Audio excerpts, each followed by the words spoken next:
एक पुरसुकून और अजीमोशान सल्तनत थी, जहां हर तरफ सब्जा और खुशहाली का राज था। इस सल्तनत के बादशाह और मलका की जिंदगी में सब कुछ था, सिवाय उस सुकून के जो एक बेटी की मुस्कुराहट से मिलता है। उनके 3 बेटे थे, शहजादा आर्यन, शहजादा फारिस और शहजादा जोहान, जो बहादुरी और अक्लमंदी में अपनी मिसाल आप थे। लेकिन पूरा महल एक नन्हे से नए रिश्ते का मुंतजिर था। फिर एक दिन खुशखबरी आई कि मलका ने एक शहजादी को जन्म दिया है। पूरी सल्तनत चिरागा हो गई और शहजादी का नाम इनाया रखा गया। इनाया के पैदा होते ही तीनों शहजादों की दुनिया बदल गई। बड़े भाई आर्यन ने कसम खाई कि वो अपनी बहन की हिफाजत दुश्मनों की तलवार से करेगा। मंझले भाई फारिस ने फैसला किया कि वो उसे दुनिया का हर इल्म सिखाएगा, और सबसे छोटे जोहान ने अपना वक्त उसे हंसाने और खिलाने के लिए वक्फ कर दिया। वक्त गुजरता गया और इनाया 10 साल की हो गई। वो सोने जैसे बाल और गहरी आंखों वाली एक निहायत ज़हीन लड़की थी। महल के बागात उसकी हंसी से गूंजते थे। तीनों भाई उसकी हर ख्वाहिश पूरी करते। अगर वो आसमान से टूटता तारा मांगती तो शायद वो उसके लिए वो भी ले आते। लेकिन इस खुशी के बीच सल्तनत के पुराने दुश्मन सियाह किला के हुक्काम की नजरें इस मासूम शहजादी पर थीं। वो जानते थे कि अगर सल्तनत की इस जान को चोट पहुंचाई जाए तो बादशाह और शहजादों को कमजोर किया जा सकता है। एक शाम जब सूरज ढल रहा था और ठंडी हवाएं चल रही थी, इनाया महल के सबसे पुराने हिस्से में एक तितली का पीछा करते हुए निकल गई। वहां एक पुराना और जंगालूद दरवाजा था जो बरसों से बंद था। इनाया ने जैसे ही उस दरवाजे को हाथ लगाया, उसे एक अजीब सी ठंडक महसूस हुई और महल के दरोदीवार थरथराने लगे। उसे मालूम नहीं था कि इस दरवाजे के पीछे सल्तनत का वो राज दफन था जिससे उसके बाप और भाइयों ने उसे हमेशा दूर रखा था। ठीक उसी वक्त बादल गरजने लगे और एक काली आंधी ने महल को अपनी लपेट में ले लिया। जब धुआं छटा तो इनाया वहां नहीं थी। वहां सिर्फ उसका एक रेशमी रुमाल पड़ा था जिस पर खून के चंद कतरे थे। तीनों भाई जब वहां पहुंचे तो उनके पांव तले से जमीन निकल गई। उनकी प्यारी बहन, उनकी जिंदगी का नूर, गायब हो चुकी थी।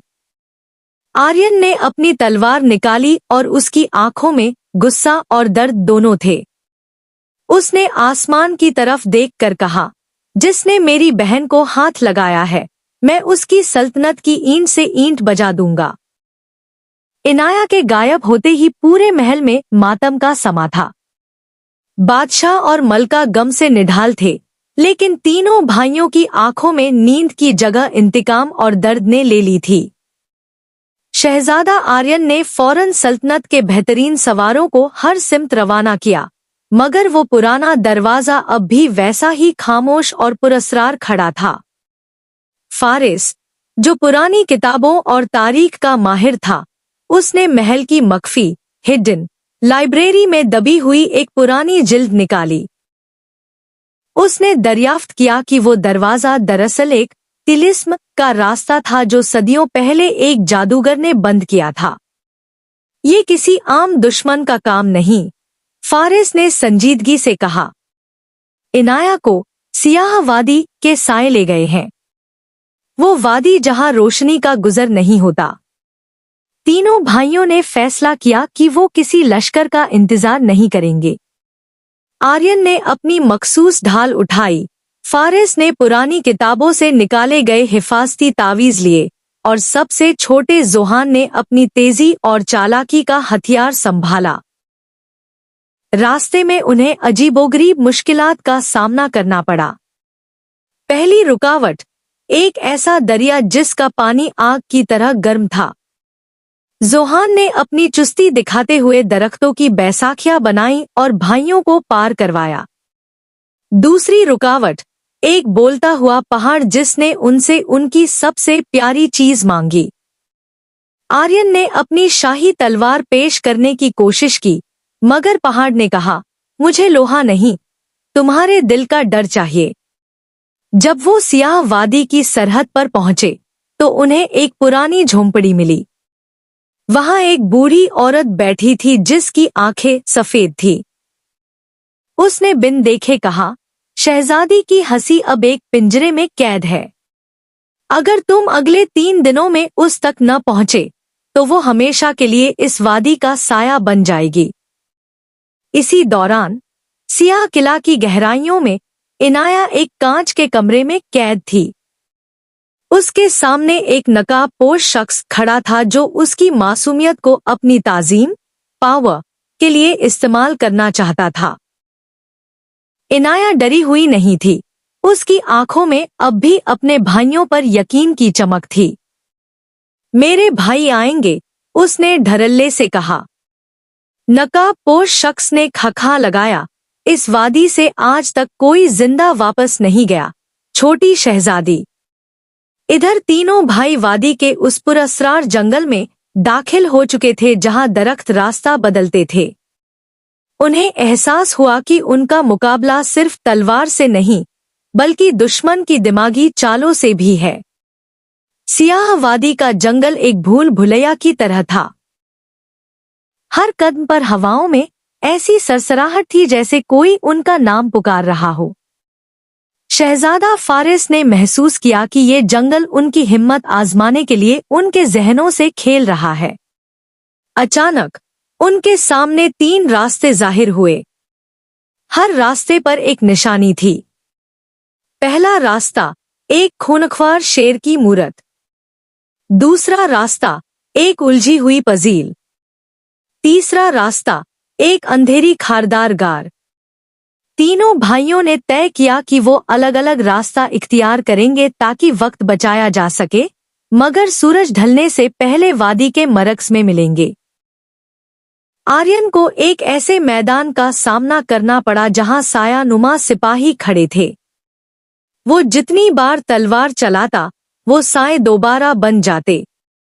उसे एहसास हुआ कि ये दुश्मन तलवार से नहीं बल्कि डर खत्म करने से मरेगा। उसने अपनी तलवार मियान में डाली और निडर होकर उनके बीच से गुजर गया। साए हवा में बिखर गए। फारिस ने देखा कि उसके रास्ते पर पुरानी ज़बान में कुछ लिखा था जो हर पल बदल रहा था। उसने अपनी इल्मोदानिश का इस्तेमाल किया और समझ गया कि ये अल्फाज नहीं बल्कि रास्ते का नक्शा है। उसने मिट्टी पर सही नक्श बनाया और रास्ता खुल गया। जोहान को गार में अपनी सबसे बड़ी कमजोरी का सामना करना पड़ा, अकेलेपन का डर। उसे इनाया की रोने की आवाजें सुनाई दे रही थीं, मगर वो जानता था कि ये दुश्मन की चल है। वो आंखें बंद करके चलता रहा जब तक कि रोशनी नजर न आई। तीनों भाई जब वाड़ी के मरकज यानी सिया बुर्ज के सामने मिले तो वहां का मंजर होलनक था। बुर्ज के चरन तरफ काली आग का पहरा था। इसी वक्त बुर्ज के ऊपर से नकाबपोश जादूगर की आवाज गूंजी, तुम यहाँ तक पहुंच तो गए, मगर अब तुम्हें अपनी बहन की आजादी के बदले एक कुर्बानी देनी होगी। तुम तीनों में से एक को हमेशा के लिए यहाँ का पहरेदार बनना होगा, तभी रास्ता खुलेजिए। इनाया बुर्ज की खिड़की से अपने भाइयों को देख रही थी। उसने चीख कर कहा, भाइयों, इसकी बात मत मानना, ये धोखा है। लेकिन आग की लपटें बढ़ती जा रही थीं और वक्त खत्म हो रहा था। तीनों भाइयों ने एक दूसरे की तरफ देखा। उनमें से हर कोई अपनी बहन के लिए अपनी आजादी कुर्बान करने को तैयार था। सिया बुर्ज के सामने खाराई तीनों भाइयों के लिए ये उनकी जिंदगी का सबसे मुश्किल फैसला था। काली आग की लपटें आसमां को छू रही थीं और नकाबपोश जादूगर का कहकहा फजा में जहर घोल रहा था। वक्त खत्म हो रहा है शहजादों, जादूगर चिल्लाया। फैसला करो, कौन यहाँ रुकाईजिए और कौन बहन को लेकर जाएजिए। आर्यन ने कदम आगे बढ़ाया, मैं बर्रा हूँ, ये मेरा फर्ज है। फैज ने उसका हाथ पाकर लिया, नहीं, सल्तनत को तुम्हारे जैसे निगहबान की जरूरत है। मैं रुकूंगा क्योंकि मैंने पुरानी किताबों में इस जगह को पारा है। जोहन ने मुस्कुराते हुए अपनी खंजर संभाली। मैं सबसे छोटा हूँ, मुझे कोई नहीं याद रखेजिए। आप लोग इनाया को ले जाए। तीनों भाई एक दूसरे से लान लगे कि कुर्बानी कौन देजिए। इनाया, जो ऊपर से ये सब देख रही थी, उसकी आंखों से आंसू गिरकर बुर्ज की पुरानी मट्टी पर पार आई। जैसे ही उसके आंसू मट्टी में मिली, बुर्ज की दीवारों पर लगे पुराने निशान चमकने लगे। अचानक फैज को एहसास हुआ, रुको, ये जादूगर हमें लारा कर हमारी ताकत कमजोर कर रहा है। हमारी ताकत हमारी अलग अलग बहादुरी नहीं, बल्कि हमारा इख्ते होना है। तीनों भाइयों ने एक दूसरे का हाथ मजबूती से थामा और एक जंजीर बना ली। उन्होंने फैसला किया कि वो कुर्बानी नहीं देंगे, बल्कि मिलकर हमला करेंगे। उन्होंने जैसे ही एक साथ कदम उठाया, उनके दरमियान एक सुनहरी रोशनी पैदा हुई। ये रोशनी उनके दरमियान मौजूद साची मोहब्बत की थी। वो तीनों एक साथ उस काली आग में कूद पार आई। मगर हैरत की बात ये थी कि आग ने उन्हें जलाया नहीं, बल्कि वो रोशनी बनकर बिखर गई। जादूगर का चेहरा खौफ से पलट गया। नहीं, तुमने टाइलिज्म तोड़ दिया, वो चिल्लाया। तीनों भाई बुर्ज की दीवारें फलांग कर ऊपर पहुंचे और उस कांच के कमराई को तोड़ दिया जहां इनाया कैद थी। इनाया दौड़ती हुई अपने भाइयों के सीनाई से लग गई। लेकिन जादूगर इतनी आसानी से हार मानने वाला नहीं था। उसने अपने असली रूप में आते हुए एक अजहा ड्रैगन की शक्ल इख्तियार कर ली। बुर्ज हिलते हिलते गिरने लगा। अब तुम यहां से जिंदा नहीं निकल सकते, जादूगर की भरी आवाज गूंजी। अब तीनों भाइयों के सामने वो दरिंदा था और उनके पीछे गिरती हुई इमारत। इनाया ने अपने भाइयों का हाथ थामा और कहा, डरना मत, हम चरण मिलकर आयसी हरा सकते हैं। उस वक्त इनाया के गले में पहना हुआ वो पुराना लॉकेट चमकने लगा जो उसकी मां ने उसे बचपन में पहनाया था। उस लॉकेट में सल्तनत की असली ताकत छुपी थी। बुर्ज की दीवारें रेत की तरह गिर रही थीं और सामने खारा अजहा ड्रैगन अपने मुंह से काली आग युगल रहा था। इनाया के लॉकेट से निकलने वाली नीली रोशनी ने उन चारों के गर्द एक हिफाजती दायरा शील्ड बना दिया था, मगर जादूगर की कुव्वत बढ़ती जा रही थी। हमें इसके दिल पर एक साथ वार करना होगा, फैज ने चिल्लाकर कहा, क्योंकि वो जानता था कि तिलिस्मी मखलूक की जान उसके सीने में छुपे एक सियाह पठार में होती है। आर्यन ने अपनी ढाल से आग को रोका और रास्ता बनाया।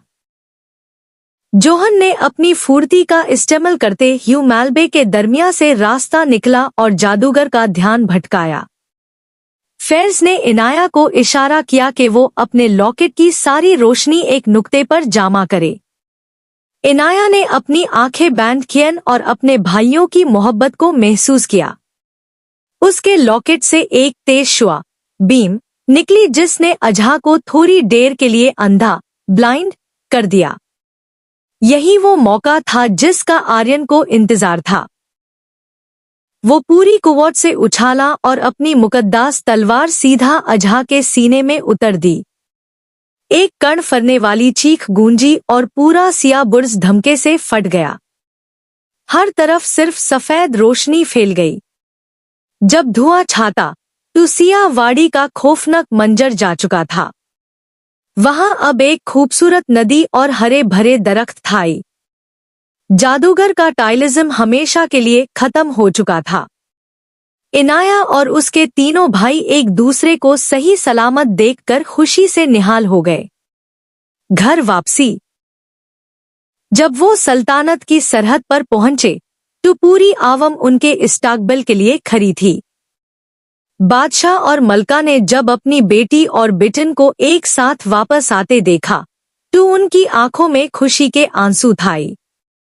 महल को दुल्हन की तरह सजाया गया। उस रात बादशाह ने ऐलान किया, आज से मेरी सल्तनत की असली ताकत ये दीवारें या फौज नहीं, बल्कि मेरे बच्चों का ये इत्तेहाद, यूनिटी है। इनाया की हिम्मत और उसके भाइयों की कुर्बानी ने साबित कर दिया कि मोहब्बत से बर्रा कोई टाइलिज्म नहीं।